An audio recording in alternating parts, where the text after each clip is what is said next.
Calculating tangent lengths using Similarity and Pythagoras. Welcome, everyone. Today, we are beginning a new subsection in our study of circle geometry. In this lesson, we are going to explore a very specific and useful technique: how to determine the length of a tangent line drawn from an external point to a circle. Now, you might be wondering, what information will we have to work with?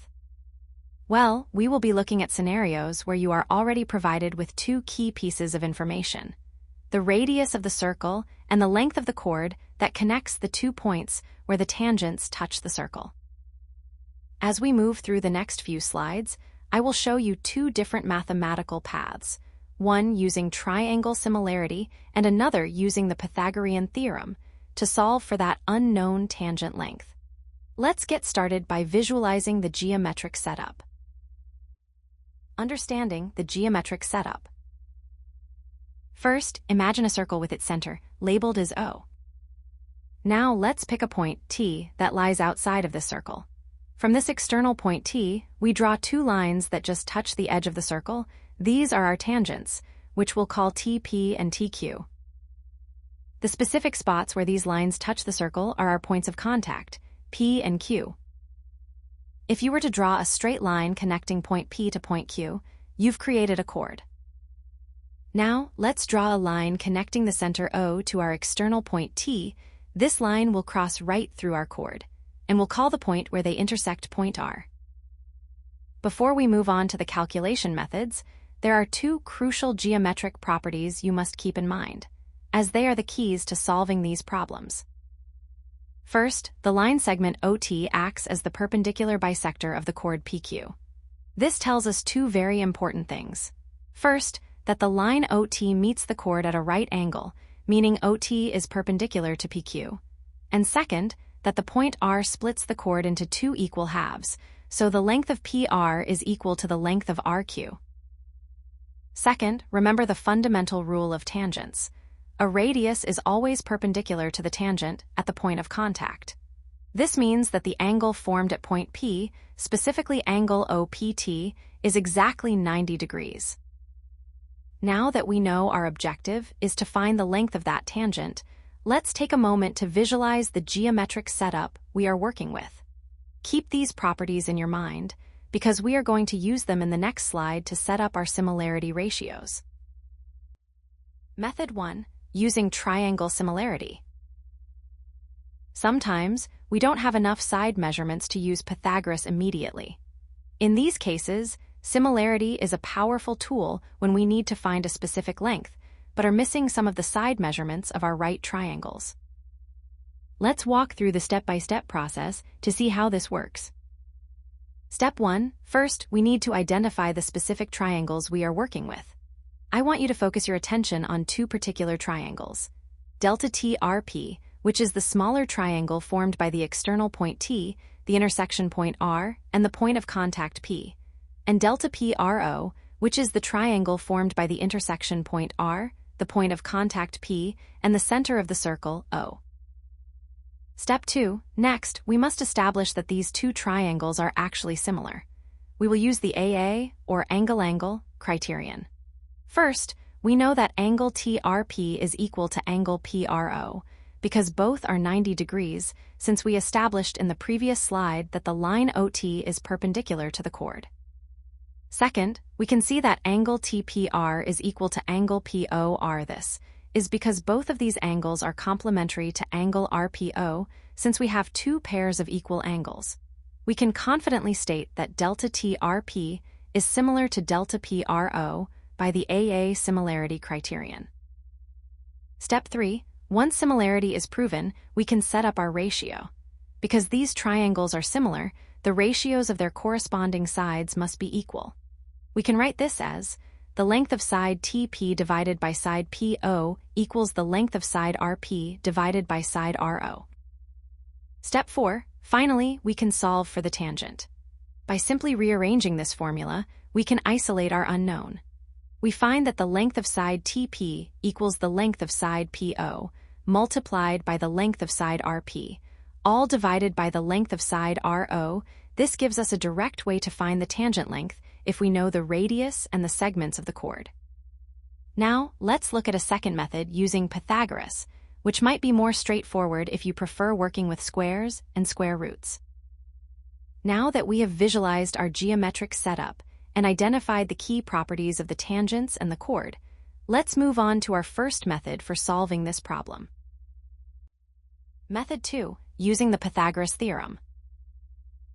Now, we have just looked at how similarity can give us a direct ratio to solve our problem.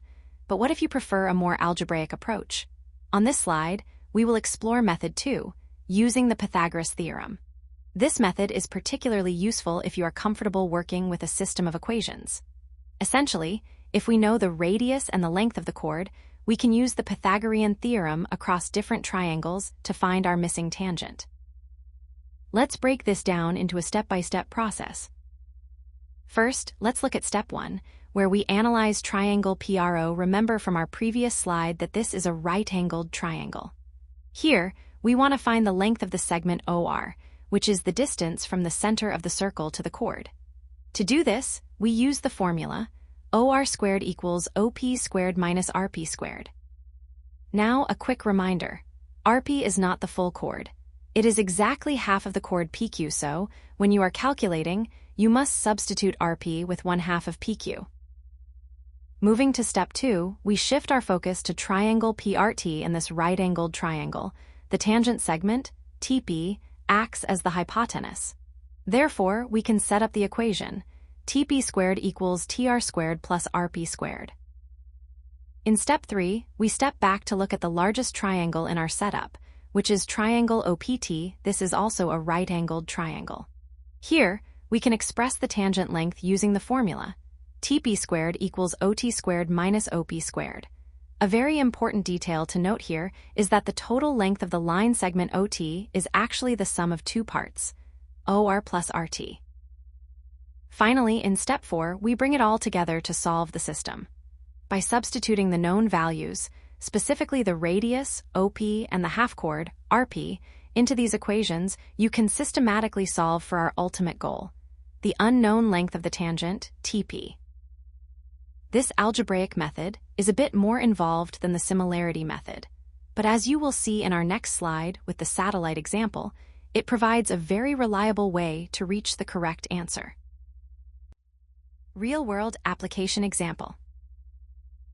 Imagine a satellite positioned at point T, transmitting signals to a spherical planet with center O. We are given that the radius of the planet is 3,000 kilometers.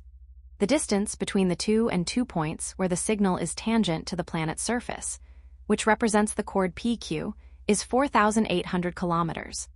Our objective is to calculate the distance from the satellite to the planet's surface, specifically the length of the tangent TP. Let's walk through the step-by-step solution together. In step 1, we begin by listing our given values to organize our data. We know the radius, OP, is 3,000 kilometers. The full chord, PQ, is 4,800 kilometers. As we learned in our earlier discussion on geometric properties, we must work with the half chord, RP, so we divide 4,800 by 2, which gives us 2,400 kilometers. Moving to step 2, we need to find the length of the segment OR. We will use the Pythagoras theorem within the right-angled triangle PRO, just as we outlined in our second method. We set up the equation, OR squared equals OP squared minus RP squared. Substituting our known values, we get OR squared equals 3,000 squared minus 2,400 squared. Calculating the squares, we have OR squared equals 9 million minus 5,760,000, which results in 3,240,000. Taking the square root of 3,240,000, we find that OR equals 1,800 kilometers. In step 3, we can now use the similarity ratio we established in our first method to find the unknown tangent length. TP, we use the ratio of TP over PO equals RP over RO. Plugging in our values, we get TP over 3,000 equals 2,400 over 1,800. If we simplify the fraction on the right, 2,400 divided by 1,800 reduces to 4/3. This leaves us with TP over 3,000 equals 4/3. To isolate TP, We multiply 3,000 by 4/3, which results in 4,000. Therefore, our final answer is that the length of the tangent TP is 4,000 kilometers. Now that we have mastered the theoretical methods of similarity and Pythagoras, let's apply them to a practical, real-world scenario. Key takeaways. First, let's reinforce the chord property. Remember, when you draw a line from that external point $t through the center $O, it doesn't just cross the chord PQ randomly, it acts as a perpendicular bisector. This means it hits the chord at a 90-degree angle and splits it into two perfectly equal segments, PR and RQ. This is the foundation for all our calculations. Next, we have two different strategies you can use depending on what information the problem gives you. If you're looking for the similarity path, this is your go-to method when you want to link the tangent length directly to the radius and the chord segments. As we saw in our step-by-step breakdown, we use the fact that triangle $t, $r, $p is similar to triangle $p, $r, $o. On the other hand, if you prefer working with side lengths, you can take the Pythagoras path. This involves a sequential approach where you use the right-angled triangle $p, $r, $o to find a missing side, and then move into the larger triangle $O, $p, $t to find your final answer. Finally, if you ever get stuck, just remember the fundamental similarity ratio that ties it all together. It is the ratio of the tangent length $t, $p over the radius $p-O, which is equal to the ratio of the half-chord $r, $p over the distance $r, $o. All right, let's wrap up today's lesson by reviewing the key takeaways from everything we've covered. Keep these principles in mind, and you'll be able to tackle any tangent problem with confidence. In our next slide, we'll look at some common pitfalls to avoid so you don't lose marks on these types of questions. Common mistakes. Now, before we wrap up today's lesson, I want to pause and discuss some common pitfalls. Even if you understand the core concepts of similarity and Pythagoras, it is very easy to make a small error that leads to the wrong final answer. Let's look at 3 specific mistakes to watch out for. First, be very careful with the chord length. A frequent error is using the full length of the chord, PQ, in your similarity ratio. Remember, the calculations we performed in our satellite example relied on the half chord. PR, always remember to divide the full chord length by 2 before you start plugging numbers into your formulas. Second, pay close attention to your triangle pairing. I often see students attempting to prove that triangle TRP is similar to triangle TPO, while it is true that these triangles share a common angle. This specific pairing doesn't provide the direct relationship between the tangent and the radius that we need. To successfully use the ratio method we discussed in slide 3, you must ensure you are working with the similarity between triangle TRP and triangle PRO. Finally, watch out for hypotenuse confusion when using the Pythagorean theorem. It is easy to get lost in the different right-angled triangles we've identified. In triangle PRO, the hypotenuse is the radius, OP. However, in triangle PRT, the hypotenuse is the tangent length, TP. If you mix these up, your squared terms will be incorrect, and your entire calculation will fall apart. Keep these points in mind, and you'll be well on your way to mastering tangent calculations.